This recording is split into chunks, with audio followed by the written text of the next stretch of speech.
এটা তো আমার জন্মস্থান। এই দাগনভূঞা এবং সোনাগাজীতে যেন কোনো রকমের কোনো অন্যায় অবিচার না হয়।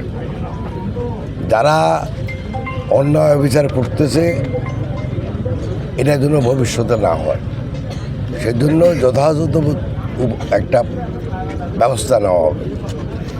আর আমার এখানে তো সব আমার ভাই বোন সবাই আমার গ্রামের, এখানে তো বলার কিছু নেই। এখানে আমার বাপ ইলেকশন করছে, আমার ভাই ইলেকশন করছে, সবাই ইলেকশন করছে।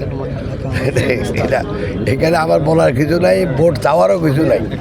আমি আশা করি আমাদের সাথে যে সম্পর্ক পরিবারের, এখানে ভোট চাওয়ার দরকার হবে না ইনশাল্লাহ।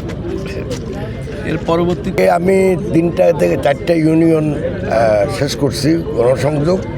আজকে বাকি ইউনিয়নগুলোতে যাব। আমাদের 2 নম্বর আছে, 3 নম্বর আছে, 1 নম্বর আছে, 1 নম্বর আছে। এই ইউনিয়নগুলো আজকে শেষ করব, যাতে করে কালকে আমি অন্য থানাতে সোনাগাজীতে যেতে পারি। যে কোনো সরকারেরই, সরকার যেই গঠন করুক, তাদের একটা প্রাথমিক কর্তব্য হলো কর্মসংস্থান করা। বাংলাদেশে প্রতি বছর 20 লক্ষ লোক কর্মবাজারে প্রবেশ করে নতুন।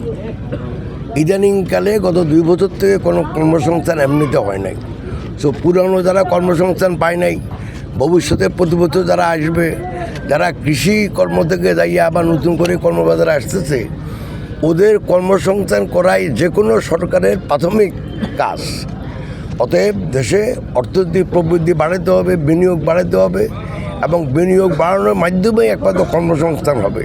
আর কর্মসংস্থান যদি বাড়ে, তাহলে মানুষের জীবনমানের উন্নতি হয় এবং অর্থনৈতিক উন্নয়ন হয়। তো এটা তো একটা প্রাথমিক কাজ। এটা আমি যাই বা যে পজিশনে যাক, তাদের প্রাথমিক কর্তব্য হলো দেশের কর্মসংস্থান সৃষ্টি করা বিনিয়োগ বৃদ্ধির মাধ্যমে।